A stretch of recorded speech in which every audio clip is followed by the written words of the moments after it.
Emily is originally from Colorado and has spent much time in the town of Crested Butte. For years, she has been telling me how great the mountain biking is there, and the town is very bike friendly. This summer, she and Tina decided to spend 3 months at the Crested Butte RV resort in the Airstream, so it gave me a great opportunity to drive out there for a visit and check things out for myself.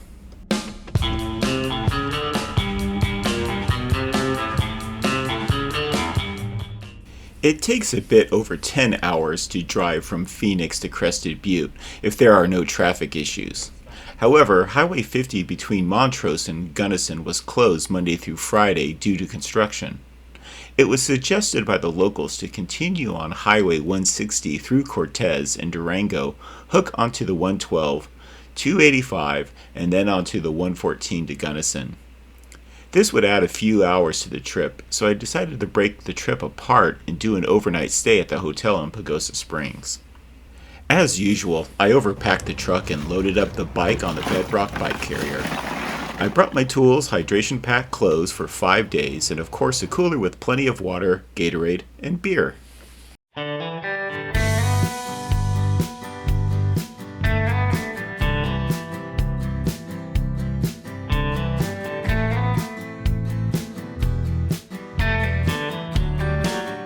The drive out of Arizona went pretty smoothly.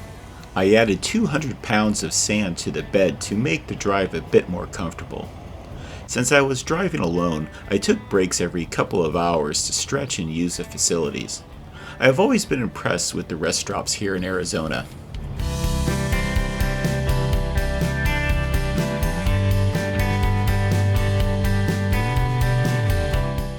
After a 45-second ride through New Mexico, I reached the Colorado border. I have passed through Colorado before, but I have only mountain biked the Cortez area at Phil's World. Of course, the only traffic jam I ran into that day was in Cortez. There was some construction work and the road was closed to one lane. I must have been stuck there for 30 minutes, but at least I was entertained by a quick passing thunderstorm.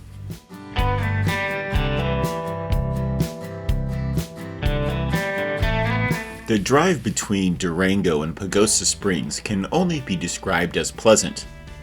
As I gained elevation, the desert was replaced with the San Juan Mountains and plenty of pine trees. I reached Pagosa Springs in the early evening, had some dinner, and enjoyed the lake next to the hotel. Since I didn't know much about the area, I completely unloaded the truck. Somehow leaving my bike in full view off the highway on top of my truck didn't seem like a good idea. The hotel was way overpriced for the amenities, but it was a great location and it gave me an opportunity to ride somewhere I've never been. The next morning I headed out to the Turkey Springs Trail System to do an easy ride. I thought a short ride would prepare me for the elevation changes, so I mapped out a route on Trail Forks and went for a spin.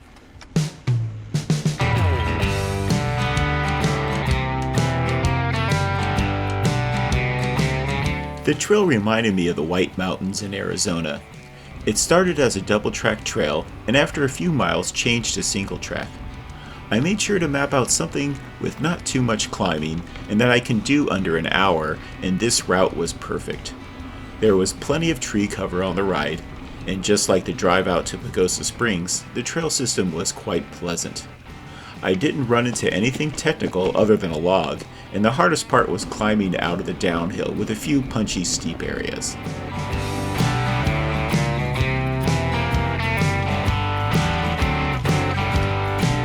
After getting back to the hotel, I cleaned up, loaded up the truck, and headed out to Crested Butte.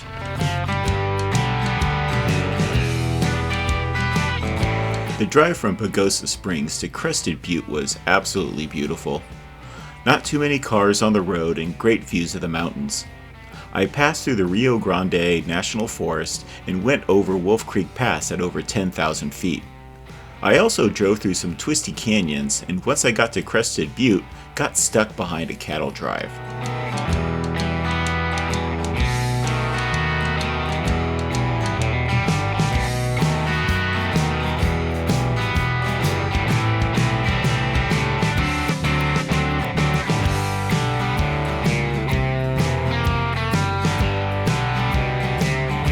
That evening, Emily and I ate dinner at Bones in downtown Crested Butte and discussed the plan for riding the bike park while drinking margaritas and eating carne asada tacos and carnitas enchiladas. Hours of footage of this. Yeah. This day was supposed to be a dessert-only riding day, all downhill. However, Emily thought we should do some kind of workout, so we rode our bikes to the Crested Butte Adventure Park. It is mostly a paved path and streets, but the last 2 miles had some steep climbing. Just a little lawn. I survived the ride and quickly became excited and nervous about riding the bike park. To give you some perspective, I have never ridden a bike park since I've gotten into mountain biking 8 years ago. I have ridden in many places throughout Arizona, Utah, California, and Oregon, but never trails specifically built for mountain biking only. Our plan was simple: start with the greens to familiarize myself with the trails, progress to the blues, and finish off with some blacks. Go for it. Do you want me to go first? Yeah. You want to go? No, I'll follow you. Okay. At the top, we picked our first trail primer that would connect us to Painter Boy. We started to head down the trail, but I soon had to stop to open up my suspension. I am still getting used to firming up my suspension while climbing since my old bike didn't have the option. The trail was not technical, but I wasn't prepared for 3 major things: berms, jumps, and speed. There we go.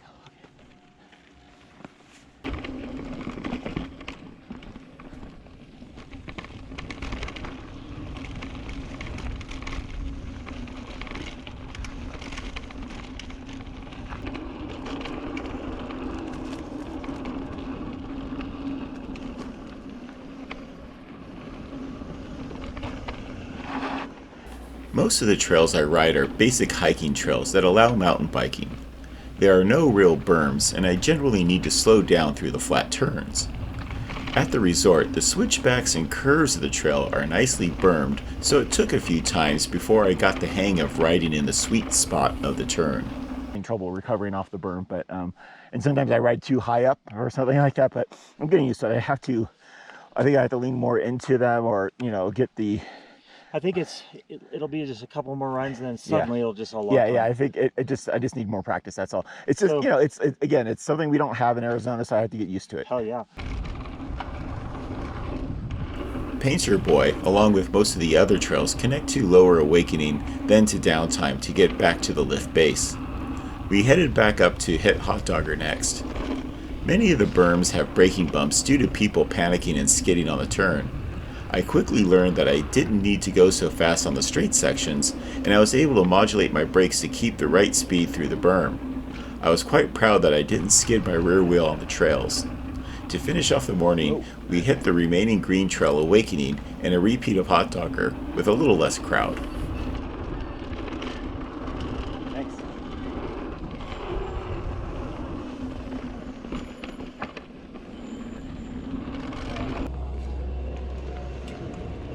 It was time for lunch, so we ate at the ski resort lodge. They had a pretty basic menu, so I ordered some chicken strips and fries. It was nice to sit outside and enjoy the perfect riding weather. After lunch, we got onto the lift and started to take on the blue trails.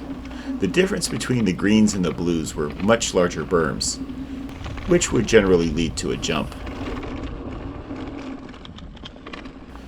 The second major surprise I wasn't ready for was the jumps and tabletops. I can jump off some smaller drops, but once I saw something with a lip, I freaked out and I just didn't know what to do. The first blue we rode was Frequency. The trail was steeper, but much smoother, and the berms were huge.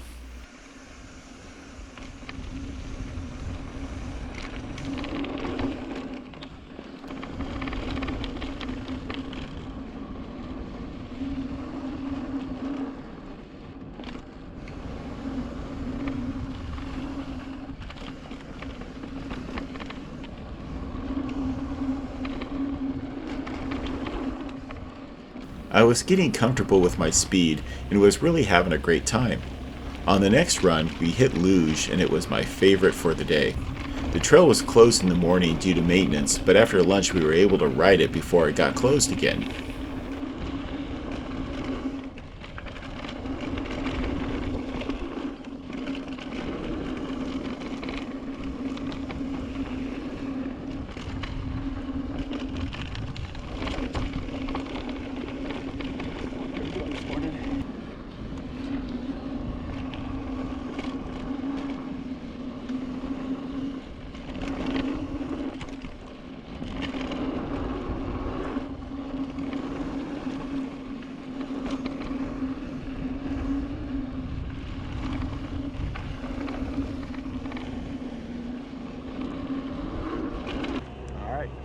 is.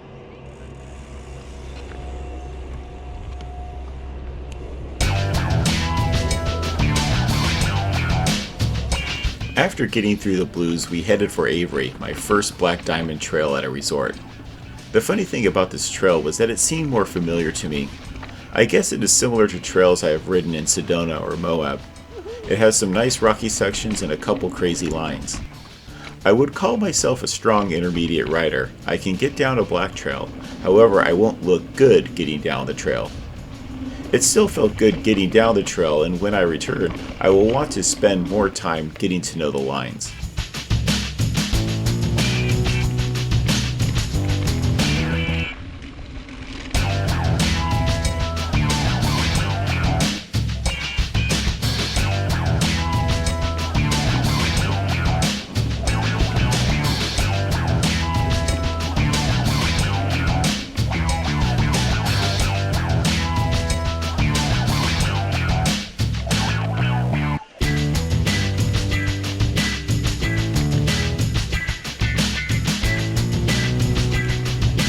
Seriously.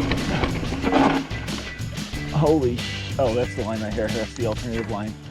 Wow, that's a crazy line. To finish up the day, we rode down Hot Dogger and just kept on going, all the way back into town and finally to the RV resort. Upon reflection of the day, I realized I need to figure out how to jump.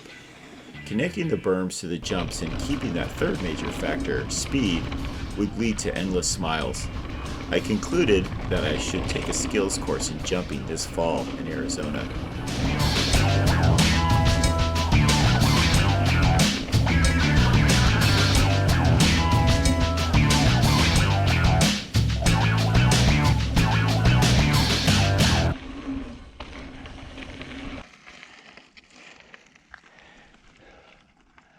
So 700 feet of climbing just to get to the trailhead.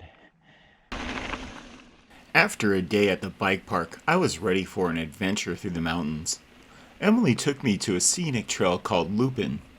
It's a blue trail with gentle downhill crossings through fields of grass and flowers. We rode a connector trail called Smith Hill and then rode Lando down to Slate River Road. Lando was also rated blue and looped through aspens. Other than a couple short punchy climbs, the downhill was fun and relaxing. We ended up climbing over 1,800 feet in over 18 miles. Not bad at this high elevation.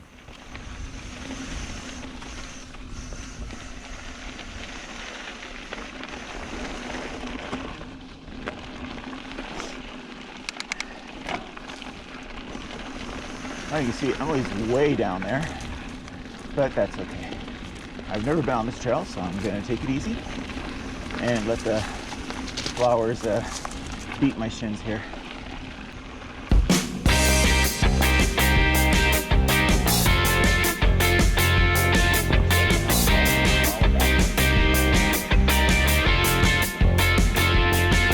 What's gonna happen here is Emily's gonna go first, and then in about 20 seconds, I'm gonna lose her. So I can go slow if you want. no, it's okay. You go, we'll do what you want. You do your thing. I'll do my thing.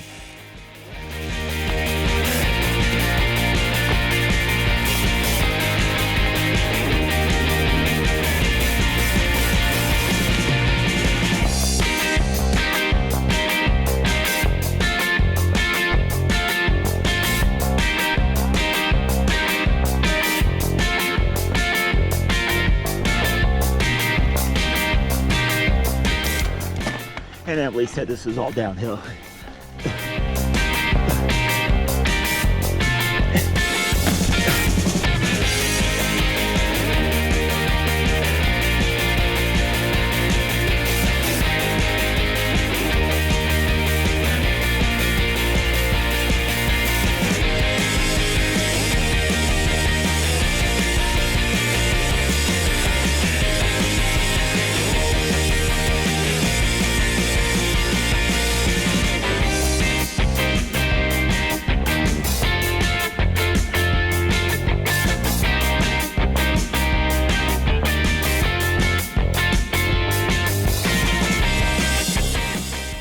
After the ride, we relaxed by the Airstream, got cleaned up, then went into town for dinner, a late lunch early dinner, at the Brick Oven Pizzeria and Pub. I must have eaten the whole pizza myself, but I was hungry. On our last day of riding, Emily took me on a tour of Strand Hill. From the RV resort, we ended up with 1,500 feet of climbing, just under 14 miles. Ferris Creek Road and Strand Hill Road were quite steep, and instead of killing myself, I decided to hike the bike. Emily was brave and rode up the entire way.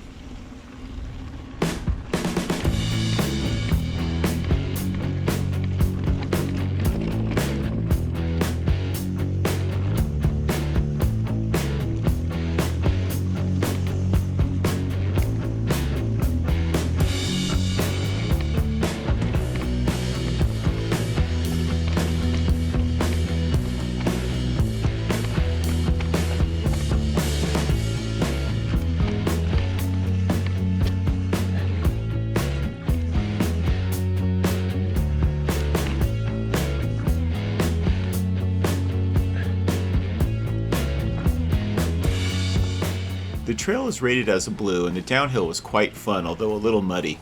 There were a couple of technical derailleur killer sections, but in general it was fast and flowy.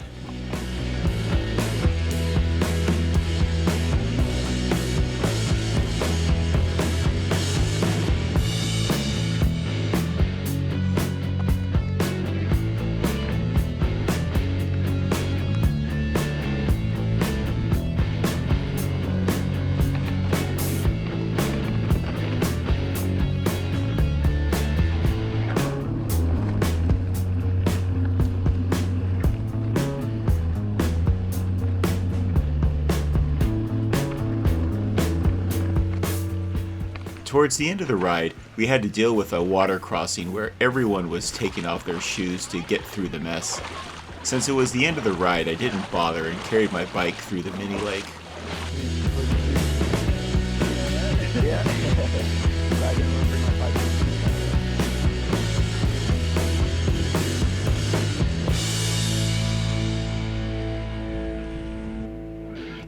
That afternoon, we headed to town for another dinner at Rice Asian Bistro and talked about our adventure. So was the trip worth it? Of course it was. I would definitely want to come back given the opportunity. The most difficult part of the rides were the climbs. However, the downhill reward was worth the cost. I really enjoyed the Lift Access bike park, but I'm glad we only spent one day there. I much prefer exploring the mountains with longer miles and less crowded trails. Thanks for watching. Have you mountain biked the Crested Butte area? Let us know your trail recommendations and we'll add it to our list.